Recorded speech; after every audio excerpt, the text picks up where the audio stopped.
Louis Vuitton adalah brand fashion paling elit, mewah, berkelas, dan salah satu yang paling mahal di dunia hari ini. CEO-nya, Bernard Arnault, adalah orang terkaya nomor 2 di dunia per hari ini tanggal 12 Juli 2023. Gak terlalu beda jauh sih sama Elon Musk. Kalau saham Tesla turun, seharusnya Bernard Arnault kembali ke nomor 1. Tapi tahu nggak sih? Perusahaan ini dimulai sama seseorang yang gak teredukasi dan bahkan pernah jadi gelandangan selama hampir 3 tahun. Louis Vuitton memang salah satu orang yang benar-benar mulai dari nol sampai jadi kaya raya.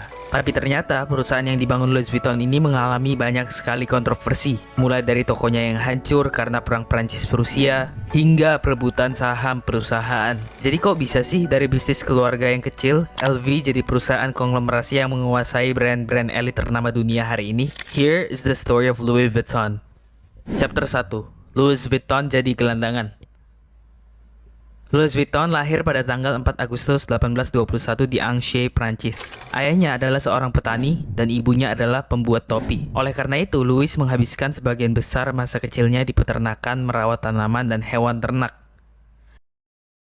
Sayangnya, Louis kehilangan ibunya saat ia masih berusia 10 tahun. Ayahnya akhirnya memutuskan untuk menikah lagi dengan seorang wanita yang sangat jahat dan kejam terhadap Louis. Beberapa tahun kemudian, di usianya yang ke-13, ayah Louis harus dipanggil Tuhan. Louis gak betah sama sekali tinggal bersama ibu tirinya yang jahat dan kejam terhadap dirinya. Akhirnya, Louis memutuskan untuk kabur dari rumah.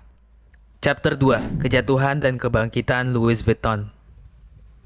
Louis meninggalkan kampung halamannya Angers dan memutuskan untuk jalan kaki ke Paris. Bisa dibilang pada saat itu Angers adalah pedesaan di mana pekerjaan cukup terbatas, dan Paris adalah kota besar dengan opportunity yang sangat-sangat banyak. Namun, ada satu masalah. Jarak dari Angers ke Paris itu sekitar 365 km, which is bener-bener jauh banget. Belum ditambah lagi, Louis nggak ada uang, nggak ada makanan, nggak ada tempat tinggal, dan umurnya pada saat itu masih sangat-sangat muda. Tapi Louis nggak menyerah dan terus berusaha keras mencari pekerjaan apa saja yang ada pada saat itu untuk makan. Dan bahkan, Louis sampai tinggal di jalanan dan bahkan hutan-hutanan untuk bertahan hidup. Ternyata, pekerjaan-pekerjaan yang dilakukan Louis sepanjang perjalanan membuahkan skill-skill baru yang bersangkutan dengan logam, batu, kain, dan kayu. Pada saat itu, Louis menghabiskan 3 tahun untuk sampai ke Paris. Pada tahun 1837, Louis tiba di Paris dan bekerja untuk pembuat koper terkenal dan hebat pada masanya, Monsieur Marechal.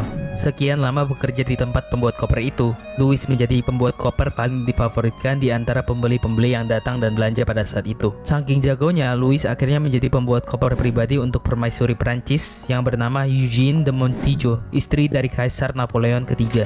Bekerja dengan permaisuri Prancis membuka banyak sekali opportunity baru untuk Louis, di mana pada akhirnya ia menikah dengan seorang wanita dan membuka toko koper pertamanya di tahun 1854. Pada saat itu, kompetitor Louis menjual koper dengan bahan kulit dengan bentuk bundar di bagian atasnya. Tapi Louis memilih untuk jualan dengan desain yang berbeda, di mana pada saat itu, koper-koper yang dijualnya berbentuk flat di bagian atasnya dan ada kuncinya untuk mencegah pencurian. Dalam hanya waktu 2 tahun saja, semua orang menganggap bahwa koper yang dijual Louis adalah sebuah keharusan untuk dibeli dan punya satu. Akhirnya, Louis mengekspansi jenis produknya dengan membuat handbag yang biasa dibeli banyak wanita. Dan ternyata memang benar banyak banget wanita-wanita yang suka dengan handbagnya pada saat itu. Sayangnya di puncak keberhasilan bisnis Louis, tiba-tiba perang Prancis-Prusia melanda di negaranya pada saat itu. Louis terpaksa menutup bisnisnya dan mengungsi ke tempat pengungsian yang sangat-sangat sempit di antara para pengungsi lainnya. Saat perang berakhir, Louis kembali ke rumahnya dan tokonya hancur dan semua bahan bakunya dicuri. Jadi Louis harus mengulang kembali dari nol dengan menggunakan tabungan sisa yang juga nggak sebanyak itu. Singkat cerita, pada tahun 1872, Louis berhasil membawa bisnisnya kembali ke permukaan. Dan Louis dengan keahlian kreativitasnya membuat pola garis-garis pada kotak kopernya. Desain baru ini disukai banyak orang karena jauh lebih modern dan menonjol di mata banyak orang. Pada tahun 1885, Louis melakukan ekspansi dan membuka toko di London, di mana pada saat itu London adalah kota terkaya di dunia. Karena London adalah pusat keuangan dan merupakan ibu kota kerajaan Inggris. Dengan demikian, bisnis Louis kini mulai beroperasi di tingkat internasional. Mayoritas pembelinya adalah orang-orang kaya seperti bangsawan, milioner dari Amerika, dan bahkan penjelajah-penjelajah. Namun pada tahun 1892, pada usianya 72 tahun, Louis harus meninggal dunia dan penyebab kematiannya masih belum diketahui. Chapter 3. Perebutan perusahaan Louis Vuitton. Setelah Louis meninggal dunia, putranya Georges Vuitton mengambil alih bisnis tersebut. Georges bermitra dengan Jenderal Amerika John Wanamaker. John pun mulai menjual produk Louis Vuitton di department store miliknya di kota New York. Pada tahun 1896, Georges membuat monogram pola bunga dengan L dan V yang saling bertautan untuk menghormati ayahnya. Georges pun meninggal dunia pada tahun 1936 dan dia menyerahkan bisnisnya ke tangan putranya, Gaston Vuitton. Gaston mewariskan bisnis tersebut kepada putra-putranya, di mana salah satu menantunya, Henri Racamier, mengambil alih perusahaan ini. Henry ternyata memiliki pengalaman bisnis yang cukup fantastis sebelumnya. Oleh karena itu, Henry berhasil ekspansi dan membuka toko Louis Vuitton di seluruh dunia. Henry berhasil meningkatkan omset perusahaan hingga 1200% pada saat itu. Karena perkembangan perusahaan yang begitu pesat, Henry memutuskan untuk IPO, atau dengan kata lain, menjadikan LV sebagai perusahaan terbuka. Akhirnya pada tahun 1987, perusahaan LV mencapai penjualan hampir $1 miliar, dan Henry memutuskan untuk bergabung dengan Moet Hennessy, perusahaan minuman keras, untuk membentuk konglomerasi LVMH. Awalnya Henry berpikir dengan bergabung mereka bisa ekspansi lebih gila lagi. Namun Henry nggak cocok dan sering tengkar dengan presiden Moet Hennessy itu. Henry pun berusaha minta bantuan dari temannya yang juga cukup sukses di bidang properti, namanya Bernard Arnault, untuk menjadi investor agar bisa menjadi bagian dari LVMH dengan harapan bisa membantu handle situasi yang panas pada saat itu. Namun ternyata Bernard Arnault diam-diam membeli 43% saham LVMH, dan dari sisi Moet Hennessy pun mendukung Bernard untuk mendapatkan kekuasaan yang lebih. Henry merasa sangat-sangat dikhianati, padahal awalnya Bernard Arnault diajak untuk membantu Henry, tapi malah sebaliknya yang terjadi. Henry ditusuk dari belakang. Henry akhirnya membawa kasus ini ke pengadilan, namun dia kalah.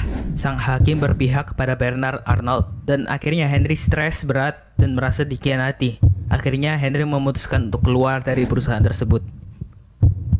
Pada waktu itu, untuk pertama kalinya dalam sejarah, tidak ada sama sekali pemegang saham dari keluarga Vuitton di dalam perusahaan tersebut. Per tanggal 12 Juli 2023, Bernard Arnault kini menjadi orang terkaya nomor 2 di dunia dengan kekayaan $229,6 billion atau sekitar hampir 3.500 triliun rupiah jika dirupiahkan. Chapter 4. Pembelajaran.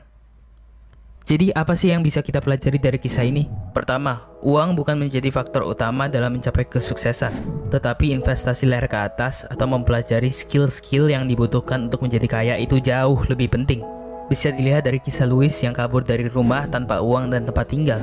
Tapi sepanjang perjalanan, Louis belajar skill-skill di mana pada akhirnya dia bisa menjadi pembuat koper yang hebat.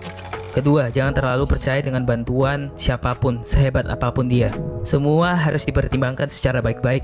Kalau misalnya nggak dipertimbangkan, bisa jadi seperti kejadian Henry di mana mayoritas sahamnya direbut oleh temannya sendiri, Bernard Arnault. Tapi yang nggak bisa dipungkiri juga, ternyata Bernard Arnault juga jago banget bisnisnya dan bisa mengelola perusahaan hingga menjadi salah satu orang terkaya di dunia hari ini.